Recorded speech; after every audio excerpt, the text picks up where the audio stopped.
ساحل کی طبیعت ٹھیک نہیں ہے، راحت نے گلوگیر لہجے میں جواب دیا۔ میں 1 گھنٹے کے بعد چکر لگاؤں گا، یہ کہہ کر ظفر نے فون بند کر دیا۔ مہمانوں سے فارغ ہونے کے بعد ظفر ساحل کے گھر گیا۔ ردا کالج گئی ہوئی تھی۔ ظفر ساحل کے پلنگ کے قریب بیٹھا۔ یہ کیا بھائی، ہمارا سولجر بیمار ہو گیا؟ ساحل مسکراتا ہوا پلنگ سے پشت لگا کے بیٹھ گیا۔ میں بیمار نہیں ہوں، بس معمولی سی کمزوری محسوس ہو رہی ہے اور سر میں درد ہے۔ امی خواہ پریشان ہو رہی ہیں۔ کہاں ہے راحت؟ ظفر نے پوچھا۔ امی کچن میں ہیں، ساحل نے بتایا۔ ظفر وہاں سے اٹھ کر کچن میں چلا گیا۔ راحت اس کے لیے چائے بنا رہی تھی۔ تم کن تکلفات میں پڑ گئی ہو؟ ابھی تھوڑی دیر پہلے ہی میں نے چائے پی تھی، اور تم رو کیوں رہی تھی؟ ساحل تو ماشاءاللہ ٹھیک ٹھاک ہے، معمولی سی کمزوری ہے، یخنی وغیرہ دو ٹھیک ہو جائے گا، ظفر نے کہا۔ راحت کی آنکھیں ابھی بھی اشکبار تھیں۔ اس نے ظفر کی طرف دیکھا۔ ظفر بھائی، میں کسی اور وجہ سے پریشان ہوں۔ کس وجہ سے؟ ظفر نے پوچھا۔ راحت نے پیالیوں میں چائے ڈالی اور ہاتھ میں ٹرے اٹھائے کہنے لگی، آئیے ساحل کے پاس ہی بیٹھتے ہیں، وہ آپ کو خود بتائے گا کہ رات کو اس نے کسے دیکھا۔ راحت چائے لے کر ساحل کے پاس آ گئی۔ اس نے چھوٹے سے میز پر چائے رکھی۔ ظفر بھی ادھر ہی بیٹھ گیا۔ ساحل بے حد الجھا ہوا اور پریشان دکھائی دے رہا تھا۔ ظفر نے اس کے چہرے پر گہری نظر ڈالی۔ کوئی پریشانی ہے؟ ساحل جیسے پہلے سے ہی بےتاب تھا، وہ بلا تامل بولا، انکل رات میں نے وشا کو دیکھا۔ خواب میں؟ ظفر نے پوچھا۔ نہیں انکل، میں نے اسے پورے ہوش و حواس میں دیکھا ہے۔ وہ انار کے درخت کے قریب کھڑی تھی، رات کے 11 بج رہے تھے، میں صحن میں تنہا تھا۔ ساحل کی آنکھوں میں نمی تیرنے لگی۔ اس نے آگے بڑھ کر ظفر کے ہاتھ تھام لیے۔ انکل وہ وہی وشا تھی، حساس اور جذبات سے بھرپور۔ ظفر نے ساحل سے اپنے ہاتھ چھڑا لیے۔ تمہارا دماغ خراب ہو گیا ہے، دل میں احساسات رکھنے والی وشا مر چکی ہے، جسے تم نے دیکھا ہے وہ اس کا شیطانی ہمزاد ہے۔ ساحل ایک بار پھر جذبات کی رو میں بہنے لگا۔ انکل میرا یقین کریں، وہ رو رہی تھی، وہ کہہ رہی تھی کہ اس کا یہ روپ شیطانی ہمزاد میں کہیں گم ہو گیا ہے، وہ بمشکل اس روپ میں مجھ سے ملنے آئی تھی۔ ظفر نے ساحل کے شانوں پر ہاتھ رکھے اور اسے سمجھانے لگا، دیکھو بیٹا، میں نے تسلیم کر لیا ہے کہ میری وشا مر چکی ہے۔ جسے تم نے دیکھا ہے وہ ایک خوبصورت بلا ہے جو کتنے ہی لوگوں کو اپنا شکار بنا چکی ہے۔ وہ تمہیں دھوکہ دے رہی ہے۔ ہمزاد یا تو اچھا ہوتا ہے یا برا، دونوں خصوصیات ایک ہمزاد میں نہیں ہوتی۔ کالے علم کرنے والے عامل کسی مرے ہوئے انسان کے اسی شیطانی ہمزاد کو قابو کرتے ہیں جو زندگی میں اسے برے کاموں کے لیے اکساتا ہے۔ عامل اس شیطانی ہمزاد کو سفلی کاموں کے لیے استعمال کرتے ہیں۔ تم نے آئندہ یہ غلطی نہیں کرنی۔ اگر تمہیں وشا نظر آئے تو سورۃ الناس پڑھنا شروع کر دینا اور اس کے قریب مت جانا۔ ساحل پر جیسے ظفر کی باتوں کا کوئی اثر نہیں ہو رہا تھا، وہ ابھی تک اپنی ہی بات پر قائم تھا۔ اس کی سوچیں وشا کے خیال میں ہی غرق تھیں۔ میں نے وشا کے بھیانک روپ دیکھے ہیں، مگر اس بار جس طرح میں نے اس کو دیکھا ہے وہ دھوکہ نہیں ہے، وہ واقعی اذیت میں ہے۔ ظفر غصے سے کھڑا ہو گیا۔ اذیت میں وہ نہیں ہے، وہ دوسروں کو اذیتیں دے رہی ہے۔ اپنی سوچ تبدیل کرو ورنہ اپنے ساتھ ساتھ دوسروں کو بھی موت کی طرف دھکیل دو گے۔ راحت ظفر کو باہر تک چھوڑنے گئی۔ دیکھا بھائی آپ نے، ساحل کی انہی باتوں کی وجہ سے تو میں پریشان تھی۔ ظفر نے راحت کے سر پر ہاتھ رکھا۔ ابھی تازہ بات ہے، ٹھیک ہو جائے گا، کوشش کرنا کہ وہ اکیلا نہ رہے۔ قرآنی آیات پڑھ کر پانی دم کر کے اسے پلایا کرو۔ اس ناگہانی آفت سے نبرد آزما ہونے کے لیے ہمارے پاس بس یہی ایک راستہ ہے۔ تم دعا کرنا کہ لوگوں کو ہم ان بدروحوں سے بچانے میں کامیاب ہو جائیں۔ ہم سب نے تو سروں پر کفن باندھ ہی لیے ہیں، ہم میں سے کون کب لقمہ اجل ہو جائے کوئی نہیں جانتا۔ راحت نے بھائی کا ہاتھ تھام لیا۔ ایسی باتیں نہ کریں، جب اس کے بندوں پر ایسی مصیبت آ جائے جس سے مقابلے کی سکت نہ رہے تو وہ کسی نہ کسی کو مسیحا بنا کے بھیجتا ہے۔ آپ ایک کام کریں۔ کیا؟ ظفر نے پوچھا۔ میڈیا میں اس خبر نے سنسنی پھیلا دی ہے، نمائش میں ہونے والے قتل کسی انسان نے نہیں بلکہ ہمزاد نے کیے ہیں۔ آپ اس بات سے نہ ڈریں کہ میڈیا والے آپ لوگوں کو پریشان کریں گے۔ آپ اور ہمارا ایک پریس کانفرنس کریں، آپ سارا مسئلہ لوگوں کے سامنے بیان کریں اور مدد مانگیں کہ کوئی ایسا عامل یا کوئی بھی شخص جو اس معاملے میں ان کی مدد کر سکتا ہو آپ لوگوں سے رابطہ قائم کرے۔ ظفر نے اس بات میں سر ہلایا۔ ہاں، یہ مشورہ مجھے توقیر نے بھی دیا ہے۔ میں نے یہ سوچ کر اس بات پر دھیان نہیں دیا کہ میڈیا والے ہمیں ہمارا کام نہیں کرنے دیں گے، مگر صورتحال اس قدر گمبھیر ہے کہ کسی بھی وقت کچھ بھی ہو سکتا ہے۔ اور ہمارے پاس سوائے ارادے کے اور کچھ نہیں ہے، اس لیے سوچ رہا ہوں کہ پریس کانفرنس کر لینی چاہیے، شاید کوئی راستہ نکل آئے۔ آپ بس دیر نہ لگائیں، خدا کرم کرے گا۔ اب معاملہ آپ لوگوں کے بس کا نہیں رہا، اور امارہ تو خود اس فیلڈ میں نہیں ہے، اس کا تجربہ محدود ہے۔ راحت نے ظفر کو ایک بار پھر سمجھایا۔ ٹھیک ہے، میں توقیر اور زبیر سے بات کرتا ہوں، یہ کہہ کر ظفر وہاں سے چلا گیا۔ ساحل کو کوئی بیماری نہیں تھی، مگر ایسی نکاہت تھی کہ اس کے اعصاب شل ہو گئے تھے۔ وہ 4 روز تک ایسی ہی کیفیت میں رہا۔ 5ویں روز وہ خود کو کافی بہتر محسوس کرنے لگا۔ میجر اسامہ اپنے کلب میں لڑکوں کو مارشل آرٹ کی ٹریننگ دے رہا تھا۔ صبح کے 10 بج رہے تھے۔ اس نے لڑکوں کو 2 گروپوں میں تقسیم کر دیا تھا۔ دونوں گروپ ایک دوسرے کے بالمقابل کھڑے تھے۔ ایک طرف سے ایک لڑکا آگے بڑھتا تو اس سے مقابلے کے لیے مخالف گروپ سے دوسرا لڑکا میدان میں آتا، پھر ان کے درمیان کراٹے کا چھوٹا سا مقابلہ ہونے لگتا۔ میجر اسامہ ان کے قریب کھڑا انہیں مختلف داؤ پیچ یاد کروا رہا تھا۔ 2 لڑکے کراٹے کے خاص سفید لباس میں ننجا کے خاص انداز میں ایک دوسرے کے سامنے کھڑے تھے۔ لڑکوں نے اپنے پیروں کو ایک دوسرے سے کافی فاصلے پر کرتے ہوئے اپنی ٹانگوں کو پھیلا لیا۔ انہوں نے بازوؤں کا کراس بناتے ہوئے اپنے ہاتھوں کی انگلیوں کو سیدھا کرتے ہوئے انگوٹھے سمیت آپس میں جوڑ لیا، اور پھر کیٹ سٹائل میں اچھلتے ہوئے ایک دوسرے پر جھپٹ پڑے۔ چھوٹے سے مقابلے کے بعد انہوں نے سیدھا کھڑا ہو کے سروں کو جھکا کے ایک دوسرے کو دوستی کا پیغام دیا۔ اسامہ نے ایسے ہی چھوٹے چھوٹے 3 مقابلے اور کروائے، پھر اس نے انہیں بریک دے دی۔ وہ کرسی پر بیٹھ کر اپنا پسینہ پونچھنے لگا۔ 2 لڑکے کولڈ ڈرنک لے کر اس کی طرف بڑھے۔ ان کے پاس پیپسی کے 3 ٹن پیک تھے۔ ایک انہوں نے اسامہ کو دیا اور سامنے پڑی ہوئی کرسیوں پر بیٹھ گئے۔ سر، آپ نے 10 سال آرمی میں گزارے ہیں، ہمیں کوئی دلچسپ واقعہ سنائیں۔ اسامہ نے اپنے کٹے ہوئے ہاتھ والا بازو ان لڑکوں کے سامنے کیا۔ یہ تمغہ ہے میری شجاعت کا۔ لڑکے نے سر جھکاتے ہوئے معذرت کی۔ سوری سر، ہم آپ کو ہرٹ کرنا نہیں چاہتے تھے۔ اسامہ نے ٹھنڈی آہ بھری۔ اسی بات کا تو افسوس ہے کہ میری طاقت میں اور تجربے میں کوئی کمی نہیں، مگر میں لوگوں کے اس طرح کام نہیں آ سکتا جس طرح پہلے فوج میں رہ کر ان کا تحفظ کرتا تھا۔ دوسرے لڑکے نے معنی خیز انداز میں کہا، سر، اس کلب کے ذریعے بھی آپ اپنا فن دوسروں کو دے کر لوگوں کی خدمت کر رہے ہیں۔ ایک لڑکے نے ریموٹ سے دیوار پر لگا LED ٹی وی آن کر دیا۔ نیوز چینل چل رہا تھا۔ ایک سنسنی خیز خبر نے ان سب کو اپنی طرف متوجہ کر لیا۔ نیوز کاسٹر ہاتھ میں مائک لیے رومان ہوٹل کے باہر اپنی باتوں سے لوگوں کو چونکا رہی تھی۔ آرٹ کی نمائش میں ہونے والے 50 لوگوں کے قتل کی تحقیقات کے لیے بہت سی ٹیمیں کام کر رہی ہیں۔ پولیس، CBI، رینجرز، سب اس کرمنل کو ڈھونڈ رہے ہیں جس نے معصوم لوگوں کی جانیں لیں۔ ہمارے چینل پر ایک خبر نے لوگوں کی نیندیں اڑا دیں۔ سائیکیٹرسٹ اور ایگزورسسٹ ڈاکٹر امارہ کا کہنا ہے کہ ان سب اموات کے پیچھے کسی انسان کا ہاتھ ہے، مگر لوگوں کی جانیں لینے والا کوئی انسان نہیں بلکہ ایک ہمزاد ہے۔ ڈاکٹر امارہ اور مسٹر ظفر نے ایک پریس کانفرنس کی ہے، دیکھتے ہیں کہ وہ ہم سب سے کیا کہنا چاہتے ہیں۔ اسامہ سمیت سب کی کولڈ ڈرنکس ان کے ہاتھوں میں ہی رہ گئیں۔ امارہ سامنے آئی، ظفر اور وہ وہیں بیٹھے تھے۔ امارہ نے اپنی بات شروع کی، ہمارا مقصد لوگوں میں خوف و ہراس پھیلانا نہیں، بلکہ ہم تو اس شیطان کا خاتمہ کرنا چاہتے ہیں جو معصوم لوگوں کی زندگیوں سے کھیل رہا ہے۔ ہم پولیس کی بات کو رد نہیں کر رہے، انہیں جس پر شک ہے وہ اپنے طور پر تحقیقات کریں، مگر جو کچھ ہم جانتے ہیں ہم اس کے مطابق اس قاتل کو ڈھونڈیں گے۔ میرے پاس ٹھوس ثبوت ہیں جس کے مطابق نمائش میں لوگوں کا قتل جنہوں نے کیا ہے وہ 3 ہمزاد ہیں۔ ہمزاد انسان کا ہی ایک روپ ہے۔ جو مرنے کے بعد انسان کے مردہ جسم سے الگ ہو جاتا ہے وہ ایک انسان کا ہی روپ ہے، تو ہم کیوں اس کے آگے ہتھیار ڈال دیں؟ ہمیں ان شیطانوں سے مقابلہ کرنا ہے۔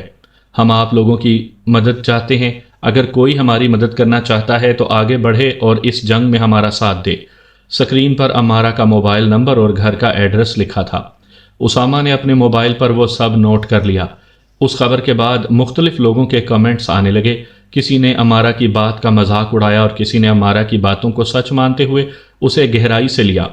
اسامہ نے ٹی وی بند کر دیا اور گہری سوچ میں پڑ گیا۔ اس کی ٹیم کے کئی لڑکے امارہ کی باتوں پر ہنس رہے تھے اور کئی خاموش بیٹھے اس کی باتوں کے متعلق سوچ رہے تھے۔ اسامہ واش روم گیا۔ اس نے سنک کا نل کھولا اور منہ دھونے لگا۔ اس نے ایک ہاتھ سے ہی منہ دھویا اور اپنی آنکھوں میں چھینٹے مارنے لگا۔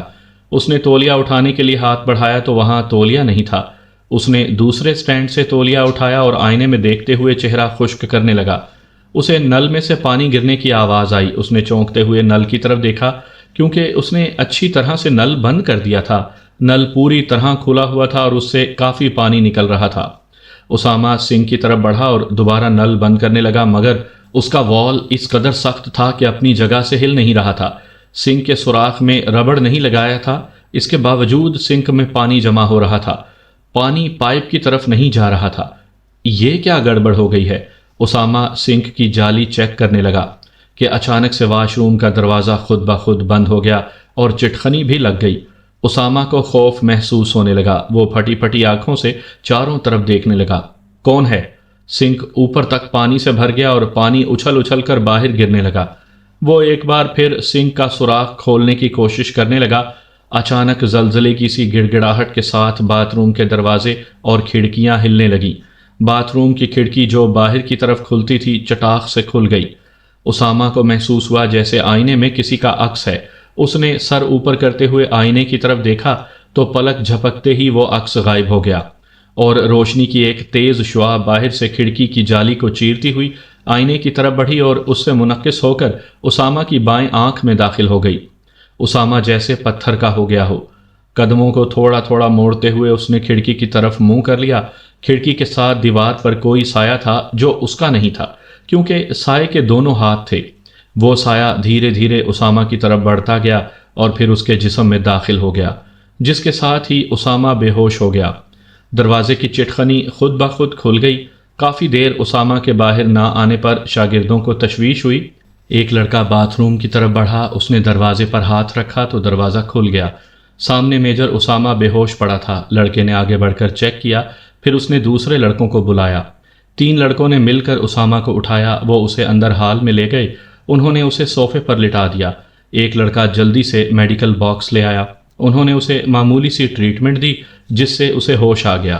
اس نے کانپتے ہونٹوں سے چاروں اور دیکھا جیسے تھوڑی دیر کے لیے اس کا ذہن سو گیا ہو۔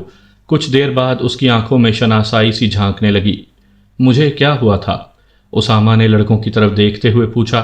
سر، آپ بے ہوش پڑے تھے، شکر ہے خدا کا کہ آپ کو ہوش آ گیا ہے۔ اوپر جا کے آپ آرام کر لیں، ہم سب خود ہی پریکٹس کر لیں گے، ایک لڑکے نے کہا۔ اسامہ اٹھنے لگا تو اسے خاصی نڈھالگی محسوس ہو رہی تھی۔ ایک لڑکا آگے بڑھا۔ سر، میں آپ کو اوپر تک چھوڑ آتا ہوں۔ لڑکا اسامہ کو سہارا دیتا ہوا بالائی منزل تک چھوڑ آیا۔ سارے شاگرد دوبارہ اپنی پریکٹس میں مشغول ہو گئے۔ اسامہ اپنے بستر پر لیٹ کر سوچتا رہا کہ واش روم میں کیا تھا؟ وہ کون سی پراسرار طاقت تھی جس نے اس کے فولاد جیسے وجود کو ایک ہی جھٹکے میں نڈھال کر دیا؟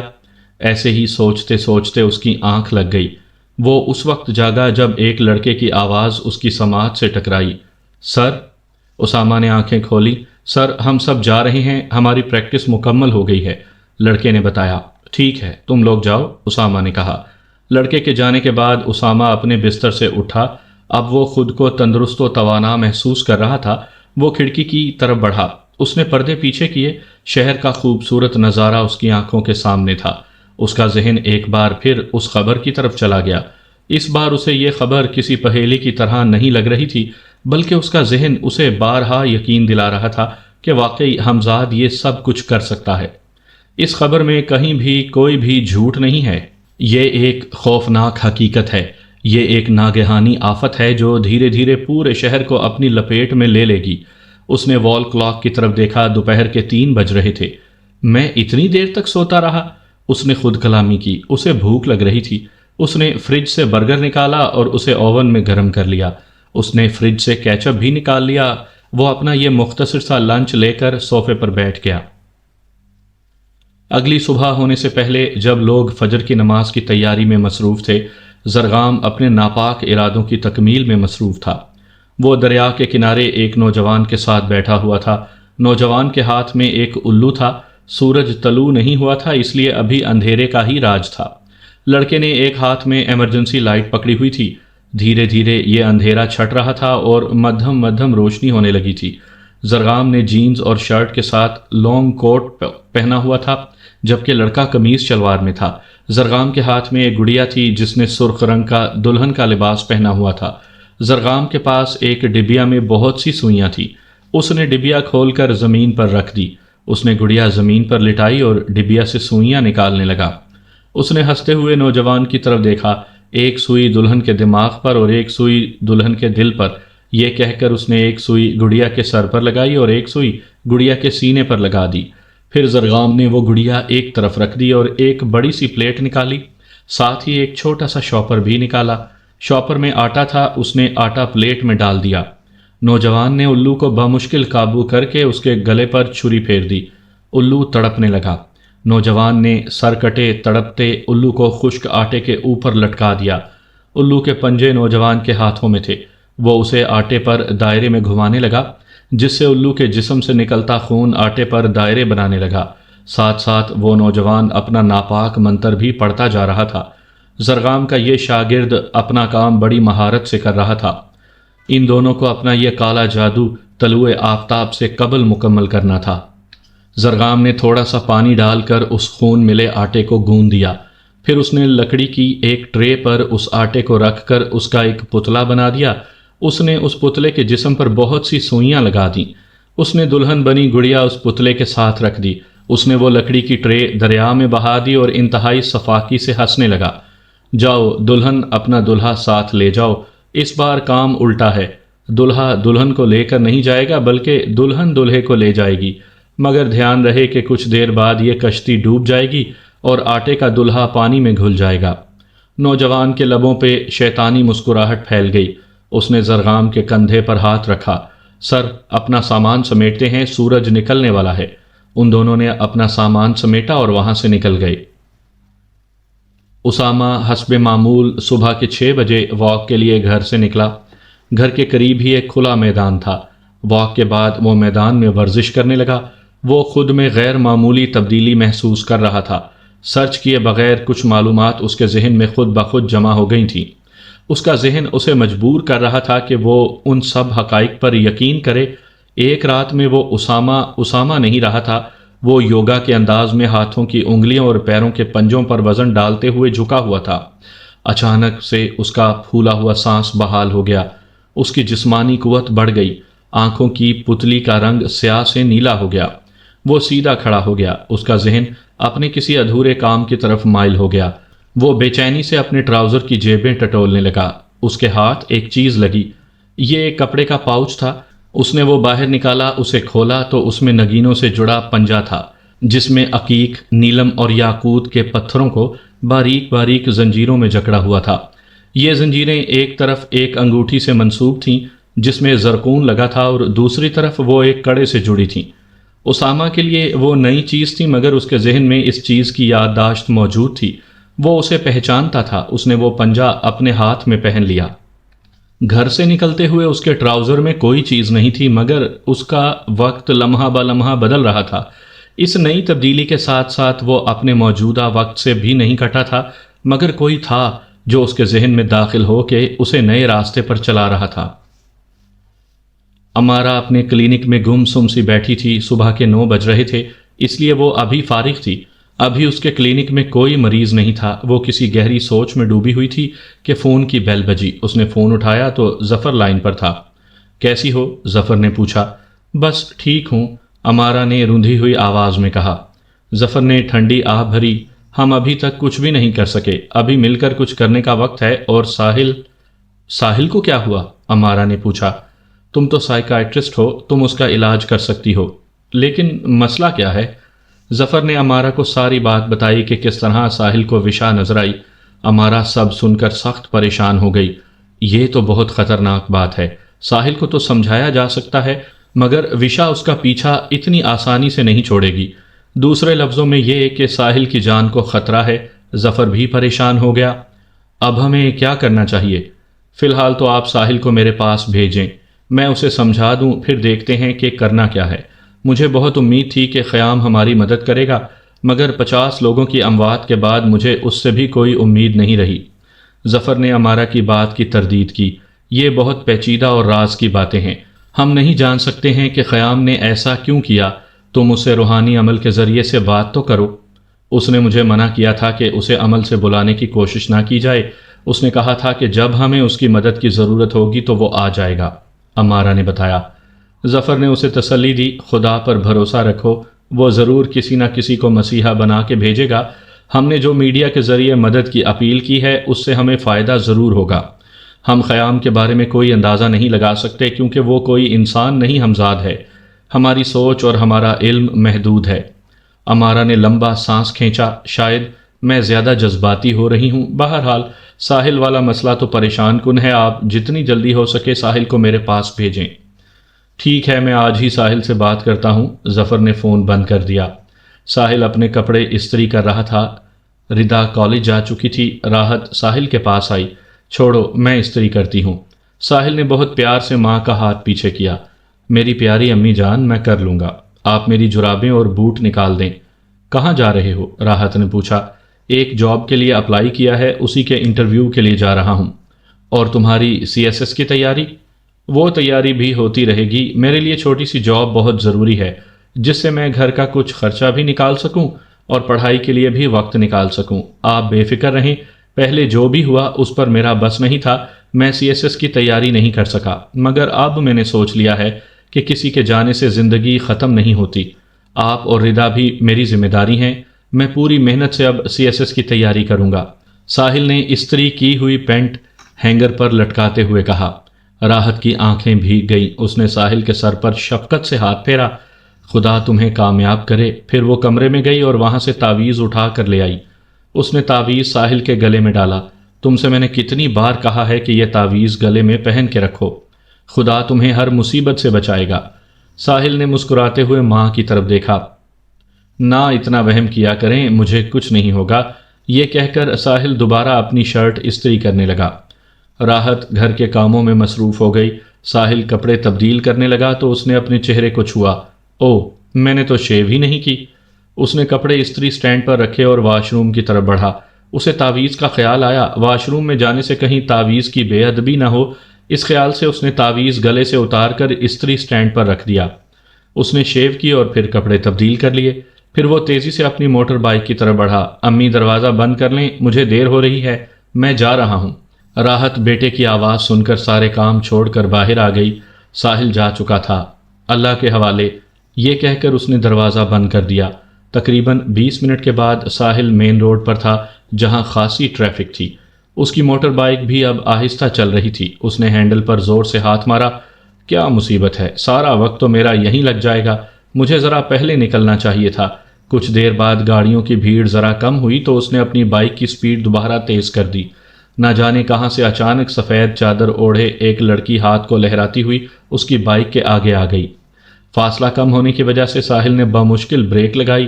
ممکن تھا کہ بائک اس لڑکی سے جا ٹکراتی۔ ساحل غصے میں بائک سے اترا اور لڑکی پر برس پڑا۔ اندھی ہو یا مرنے کا شوق ہے؟ جانتی ہو جس طرح میں نے بریک لگائی ہے، یا میں مرتا یا تم۔ لڑکی کے ہاتھ میں دوائی کی بوتل تھی اور وہ مسلسل رو رہی تھی۔ اس نے دوا کی بوتل ساحل کو دکھائی اور گلوگیر لہجے میں بولی، میری ماں سخت بیمار ہے، اگر میں نے یہ دوا بر وقت نہ پہنچائی تو وہ مر جائے گی۔ میں نے کتنے لوگوں کو روکنے کی کوشش کی مگر کوئی نہیں رکتا، دور دور تک کوئی راستہ بھی نہیں ملا۔ لڑکی نے روتے روتے ساحل کے آگے ہاتھ جوڑ لیے۔ میں آپ کی منت کرتی ہوں، آپ مجھے میرے گھر تک چھوڑ دیں۔ ساحل نے گھڑی دیکھی۔ مجھے تو انٹرویو کے لیے جانا ہے، مجھے دیر ہو جائے گی۔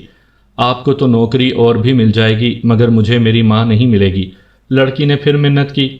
ساحل نے ٹھنڈی آہ بھری۔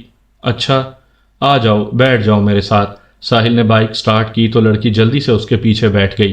ادھر راحت گھر کی ساری چیزیں سمیٹ رہی تھی۔ اس نے استری سٹینڈ سے کپڑے اٹھائے تو اس کی نظر تعویذ پر پڑی۔ اس نے تعویذ اٹھایا۔ یہ لڑکا کبھی میری بات سنجیدگی سے نہیں لیتا۔ میرے کہنے کے باوجود اس نے تعویذ اتار دیا۔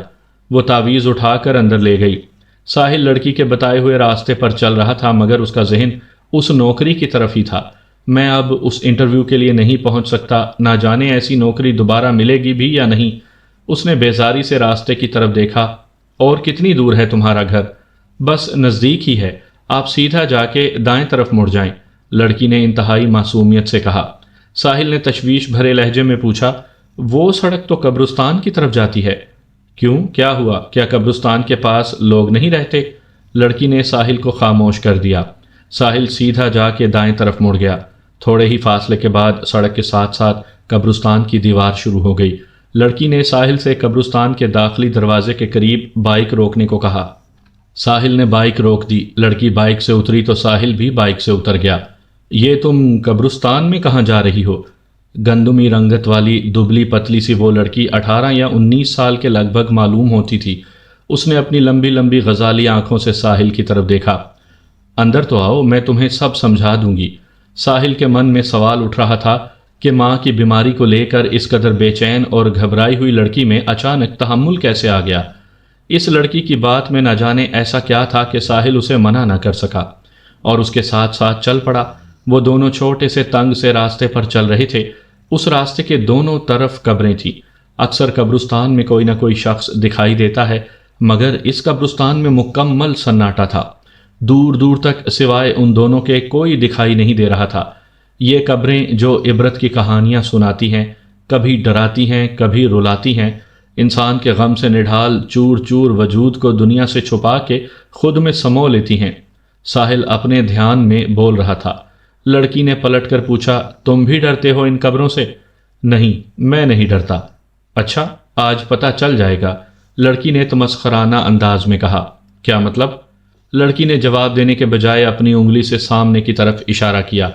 وہ سامنے کوٹھڑی دیکھ رہے ہو، وہی میرا گھر ہے۔ تمہارا بھائی یا والد گورکن ہوں گے، اس لیے تم لوگ قبرستان میں رہتے ہو، اور تم تو بہت پریشان اور جلدی میں تھی۔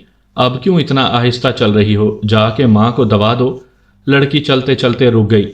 اس نے دوا کی بوتل ہوا میں اچھال دی۔ دوا کا تو بہانہ تھا، مجھے تمہیں کسی سے ملوانا تھا۔ ساحل گھبرا سا گیا۔ کیا بکواس کر رہی ہو؟ اندر کوٹھڑی میں کوئی تمہارا بے چینی سے انتظار کر رہا ہے۔ ساحل کو تعویذ کا خیال آیا جو اس کے گلے میں نہیں تھا۔ وہ واپس پلٹنے لگا۔ مجھے کسی سے نہیں ملنا۔ اچانک وشا کی آواز اس کی سماعت سے ٹکرائی۔ کہاں جا رہے ہو؟ صرف ایک بار مجھے اپنی جھلک تو دکھا دو۔ ساحل نے پلٹ کر پیچھے دیکھا تو وہ آواز کوٹھڑی کی طرف سے آ رہی تھی۔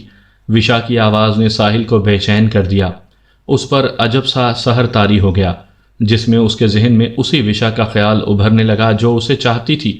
اس کے قدم بے خودی میں اس کوٹھڑی کی طرف اٹھنے لگے۔ جو ہی ساحل کوٹھڑی میں داخل ہوا، جیسے اس کی سانسیں تھم گئی۔